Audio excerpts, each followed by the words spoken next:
দুটি সংখ্যার যোগফল 10 এবং গুণফল 24 হলে সংখ্যা দুটির অনন্যকদ্বয়ের যোগফল হবে এদের মধ্যে কোনটি?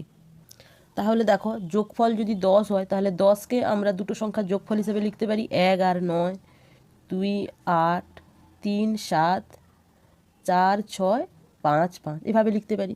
আবার বলেছে এদের গুণফল 24, তাহলে দেখো এদের মধ্যে কোনটা ম্যাচ করছে? গুণফল 24, দেখো এইটা 1 আর 9 গুণ করলে 9 হবে, 24 হবে, দেখো এইটা ম্যাচ করছে, কারণ 4 গুণিতক 6 করলে আমার 24 আসবে। তাহলে সংখ্যা দুটো হবে 4 আর 6। এবার বলেছে সংখ্যা দুটির অনন্যকদ্বয়ের যোগফল। আমরা জানি একটা সংখ্যা যদি এক্স হয় তার অনন্যক হয় 1/x, তাহলে 4-এর অনন্যক হবে 1/4 আর 6-এর অনন্যক হবে 1/6। এদের যোগফল চেয়েছে, তাহলে আমরা লসাগু করব 12, তাহলে 4 3-এ 12 আর হচ্ছে 6 2-এ 12, তাহলে উত্তর হচ্ছে 5/12। এটাই হচ্ছে অ্যান্সার।